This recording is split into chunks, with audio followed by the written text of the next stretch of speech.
Hi, this is Erin, and welcome to Everything EFL, my little podcast about English language teaching and other teachy stuff too. Credit and honourable mentions will be given during the episode or in the show notes. Let's crack on. Hello, you gorgeous teacher. How are you? If you are a new listener, you are most welcome. If you are one of my lovely regular listeners, welcome back. I am so happy you're still here. Welcome to the final episode of the year. I'm taking a big long break of about 6 or 7 weeks. I deserve it. It's going to happen. Anyway, we'll chat about that later. What are we talking about today? We are talking about presentations. It's kind of a natural follow-on from the projects episode, I think. Now, there's quite a lot in this episode. I've been planning it for ages. I just keep sort of amending it, but I want it to be as comprehensive and useful as possible and hopefully make you think when you do presentations with your students. So when you think of a presentation, how long does that usually take in a lesson? Do you do it over 1 or 2 lessons or something a bit longer? I generally tend to do it over at least a week. Why do I do that? Well, first of all, I think a step-by-step approach is definitely less overwhelming than just going, okay, you're going to do a presentation, we're going to do it tomorrow, okay? I think presentations should be done properly so students get into good habits from the start. So I'd like you to listen and consider what I'm going to tell you and see if you can pick up a few things from this episode that you can and will implement. Now, I'm not an expert, all right? I have picked up tips from people far more knowledgeable and intelligent than me. 2 of those people being my good friend Christine Mullaney. I hope I pronounced your surname right. And the delightfully mad Ian Brownlee. Both of them are on LinkedIn. Their details will be in the show notes, okay? So I've just listened to things they've said and advice that they have given me personally. And I'm going to approach this episode from 3 angles, okay? We're going to go linguistic, visual, and psychological. Now, does that last one surprise you? Well, why don't we begin with that one, because I think it's infinitely the most interesting. So why do we need to employ psychology here? Well, if you've seen any of my videos on Instagram or Facebook, you know that I firmly believe that confidence and trust are key factors in learning.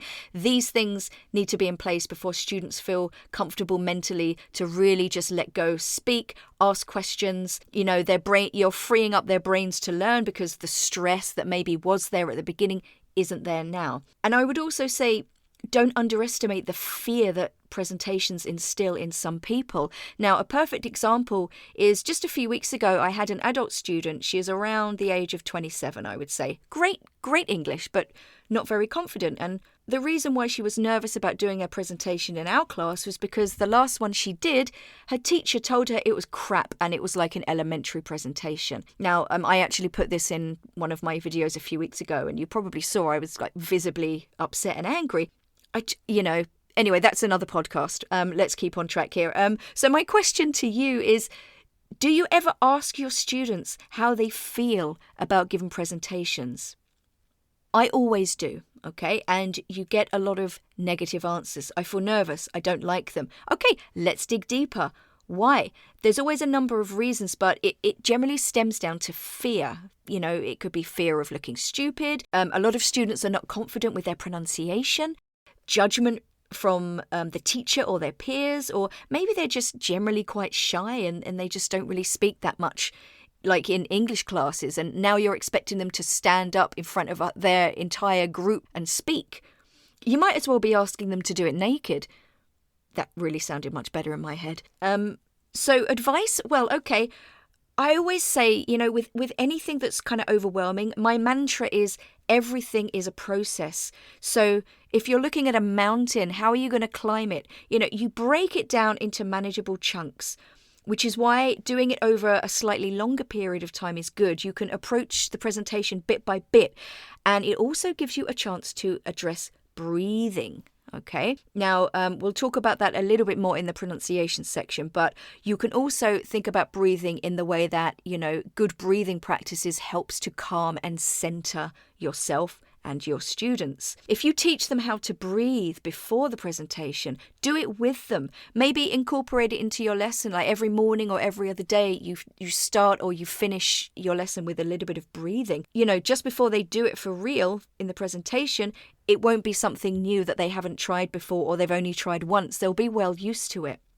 And it's also just a good way to incorporate some well-being and good general habits and practices for life. So I just went on YouTube when I was feeling quite anxious last year, and I just found a really nice little breathing activity. And I've since used it in class quite a few times, and students seem to really embrace it and really enjoy it. And, you know, I make sure that every student knows how to breathe before they do a presentation. Anyway, let's go back to our breaking it down thing. I would give them a timeline or an agenda of what exactly you want to achieve over the next week or 2 weeks or whatever. Give them the essential information or requirements or instructions in just like an easy to digest PowerPoint or just Word document, just real simple examples. And then you can give them some hints for the structure, which we'll talk about in a moment. I would give them a deadline to decide on a topic, but I would, as much as you can, give them the choice of what they want to talk about, okay? This creates autonomy, engagement, motivation. You know, they're researching something that they're really into, so they're going to learn. And speaking of choice, is it absolutely necessary they do it alone? Could they do it with a partner if they really wanted? Maybe they need the support of another person. Maybe they're not ready to do it on their own yet. Fine. I don't see a problem with that. So where do we start? Okay. So I always start with, once you have the topic, get them to choose maybe 3 or so sections. Break down the topic into 2 or 3 sections. I think this helps students focus on the content too. And then you talk about the agenda. How are you going to introduce what you're going to say in your presentation? So give them just a really super easy example of the language needed. So let's say they're doing something about Dolly Parton. First, I'm going to talk about Dolly Parton's childhood. Secondly, I'm going to talk about how she got famous. And thirdly, I'm going to talk about her style and fashion choices. Okay, so you're using super simple language. First, secondly, finally, or thirdly, or whatever it is I said. I can't remember. And this is a nice way also to introduce a little bit of intonation and pausing, but we'll talk about that a little bit more in the pronunciation section. So once they've chosen their topic and they have their 3 or so sections that they're going to do, you can actually get students starting to write the opening of their presentation and get that ball rolling. So I always say to them, okay, go away, homework or whatever. Your first sentence is going to be a greeting and thanks for coming. Give them that sentence if they can't do it themselves. Second sentence, what are you going to talk about? Today, I'm going to talk about And number 3, your agenda. First, I'm going to talk about Second, I'm going to talk about And finally, I'm going to talk about There you go. You've just created your opening. And then they can go home and create the title slide and the agenda slide as well. So they've got a starting point. They've actually started writing the presentation. Okay, and then it might be an idea to mention a couple of important things here as they start to gather content and write their presentation. Firstly, talk about a hook. What is a hook? It's usually something in the form of a question or a story that will attract and hold the listener's attention at the beginning. You could also have another hook somewhere in the middle if you like to keep the audience's attention. And this should be the first time of many that you remind your students of the listener, okay? Because they sometimes tend to forget that the listener is more important. So always keep the listener in mind. Also, when you're practicing this, I've found that a lot of students kind of rush and they'll ask the listeners or audience a question as they're practicing, and they'll leave absolutely no time for the audience to process that question. So it could be something like, we're going to start with a question. Have you ever played football? Well, anyway, blah, blah, blah. And it's like, hold on a minute, give them a chance to actually think about the question. So it should come out something like, have you ever played football? Blah, blah, blah, blah, blah. And the second thing is that signposting language that we are all familiar with. So when you're changing a slide or you're changing topic, you know, you're using those phrases like, let's move on to this. We've just discussed this and now we're going to do this. I've just talked about this, so let's move on to that kind of stuff. You can Google that. There are millions of examples of signposting. Furnish your students with this language. Make sure they use it every time they're changing topic or they're going to a new section. And you can tell them that the reason this is important is because Again, reminding them of the listener. The listener's brain is going on a journey when they're listening to it, kind of like this constant stream of information. And that's what it is. Like, when you've got a script and you're actually doing the presentation, it's easy to forget that the people listening, they need a little bit of time to digest, to process. And these phrases, basically help the brain navigate, okay? It's a really good thing because it's so simple as well. These phrases are so simple. And even at low levels, the concept and the language is relatively simple. So that's like a really nice thing that you can just add on there. I would also encourage practicing, okay, not just at home. Can you allocate a little bit of time in your lessons, especially if you're doing it over a longer period of time, even if it's like 10 minutes? Can they practice what they've done so far with a partner or a small group? It might make the presentation at the end a bit less overwhelming if they've done it in front of a couple of people in the class. They've got used to, listening to the sound of their own voice and maybe even getting feedback from that group as well. You might get one student who just really doesn't want to do the presentation, okay? I would still encourage them to go through all the stages of producing and practicing, but I wouldn't force them to actually present. Maybe they're just not ready. Maybe they'll change their mind when they see others doing it or, once they've got into the little groups and they're practicing together. Maybe they won't. But getting them to do all that other prep leading up to the actual presentation, you might think to yourself, well, surely it's a waste of time then. I would argue it's absolutely not. They chose the topic, so they were engaged in the research and the writing. Maybe they really enjoyed it.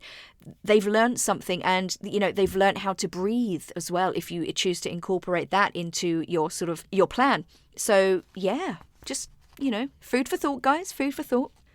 So let's move on to the sort of practical linguistic and pronunciation-y stuff, okay? So the first stage, like I said, is give the students a chance to choose the topic and research it. The next is to write the script. Now, you might argue it's not good to actually get them to write a full script, but I always get them to do it. And then, depending on their level of ability or confidence, they can then, again, they can choose to reduce it down to note form if they're confident doing that. Introducing pronunciation. Now, some teachers are confident with this, some are not. Fine. But if you're not confident, I would suggest one really simple thing you can do, okay? Breathing, pausing. The easiest thing to get your students to do is if they have a full stop or a comma anywhere in their script, that's a good place to start. Full stop, breathe. Comma, breathe. I wish I'd take my own advice. I did a presentation not long ago for ELT Ireland online, and I did have a lot to say in a very short time. But I was like a freaking machine gun. It was ridiculous. Like I was like, and then you have to do this, and then you have to do this. So I totally didn't take my own advice there. But they do say that teachers make the worst students, don't they? Anyway, back to pausing and breathing. Full stops, commas. If you have a slightly longer sentence, I always say another good place to pause and breathe is just before those conjunctions like and, but, and so. Again, just a little breath, like a half breath, if you will. And again, it gives students listening a little bit of time to process the information as well. So I'm just going to give you an example sentence here. This presentation is about the legend of country music and all-round superwoman of the world, Dolly Parton. Now I'm going to do it with a couple of pauses. This presentation is about the legend of country music and all-round superwoman of the world, Dolly Parton. Okay, I hope you heard the difference there. You could also do some sentence stress work, some intonation work. It depends how confident you are, and it also depends on how much time you have and you want to devote to it. But you get the idea. The more you can accomplish in terms of pronunciation depends on the level and the ability and the time and how they respond to it as well.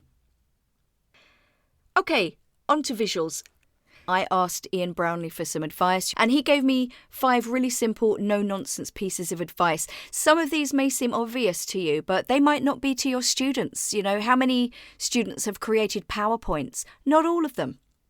I'm going to use Ian's words here. So number 1, place a title on every slide. Use the same font, text size and style, and this primes the audience for the speaker's message on this slide. Again, going back to the listener. Number 2, When moving on to a new section, instead of going straight to the new slide with the content of the next part, use a separator slide with the basic content of the new area. So basically, what's to come. Again, thinking about, your listener's brain going on a journey. All of this helps them just process and navigate. Number 3, remove any and all redundant, and I quote, crap from every slide. Anything that has no useful purpose just increases the cognitive load and complexity, which affects attention and memory. Speaking of that, I often find that students, when they're not used to making PowerPoints, they will write full sentences on the slide. And I always say to them, when you go onto this slide with this full sentence, as a listener, what do I do? Where do I look? Look at the slide. Okay, so what do I stop doing? I stop listening. Okay, monitor your students' PowerPoints and make sure that, they're kind of really kind of just minimal language so that, listeners can just kind of look at the key phrases there and then they can use their script or their bullet points to elaborate. Number 4, place important images on the right-hand side of the slides. Why? No idea. Number 5, this is interesting, I think. Animate the entry of new material onto the slide. Okay, so in PowerPoint, the zoom animation is excellent because anything that approaches us automatically attracts our attention. Isn't that interesting? And finally, again, optional, give the students watching time to come up with a question at the end of the presentation to ask. Now, you could give them time to think individually or think in groups. For lower levels or weak students, obviously this is going to be a bit more difficult, but just try and see what they come up with. You never know. You could maybe just say, look, if you're on a table of 4, can you come up with one question? That's fine. That's fine. Give the listening students time to do this. And then that gives you time to write a bit of feedback. Now, I always give my students a little bit of written feedback, even if it's in the form of like a very quick email. You can have your laptop there and kind of type as you are listening. And then when the students are trying to come up with questions, you can kind of finish it off. Ideally, finish with a really nice positive phrase, okay? Like I said, you could email them or maybe fill in a specially designed evaluation form if that's your thing. Maybe a little bit too formal, but lots of positive comments, giving them a few pointers, very kindly worded, obviously. For example, it would benefit if you spoke a little slower so listeners can appreciate all that fantastic language you used. Now, praise, again, I just don't think you can praise students enough. Obviously, if it's awful, don't tell them it was amazing, but you can still be kind. And especially if the students were shy and you know that doing this presentation was hard for them, heap that praise upon them. Always take the time to give them some feedback. And I just think it rounds off the whole process nicely and it gives that bit of validation that for all the work that the students have put in. So you might think that doing a presentation is just a matter of sort of sending them away to research something and come back with a PowerPoint and a script, but ask yourself whether you want to just tick that box of, we did a presentation, or do you want your students to go away feeling more confident, better about themselves, and that maybe some of them have overcome a genuine fear or personal learning barrier and really achieved something. And like I said, it will instill some really good presentation habits for the future. Have I missed something out? I'm pretty sure I have. Like I said, not an expert. This is just like 2 weeks ago with the projects. This is just stuff that I've picked up and I've learned. So, if you want to comment and give me some advice, by all means do. I'd be happy to hear from you on social media. Everything EFL Teacher on Instagram, and my private Facebook group is Everything EFL Teacher Development. I would absolutely love to hear from you. Now, this is my last episode for the year. I'm going to have a big long break over Christmas and the New Year. I'm working on a lot of other ideas as well, which I'm really excited about. I'm planning on launching some kind of teacher training course, possibly around March. And I've said it here to make myself accountable, okay? So in the meantime, just keep watching my content on the social medias. Message me if you want. I love hearing from teachers. And I will be back end of January, beginning of February with a new episode. In the meantime, there's a little back catalogue there of past episodes. By all means, have a listen. And, I'm always willing to listen to your feedback, guys. All contact details and all the information you need is on the show notes. I'm just going to mention Christine and Ian again for the advice and tips. You will find both of them on LinkedIn. If you celebrate Christmas, happy Christmas. Have a lovely, peaceful holiday. If you don't celebrate Christmas, have a happy and peaceful rest of December and New Year. I'll see you next year with new episodes, new content, new guests. I've got a big long list of people I'm going to email in December. And we can also, commiserate together on how we've all broken our New Year's resolutions. So thank you for a great year and for all your support. You know who you are. Bye.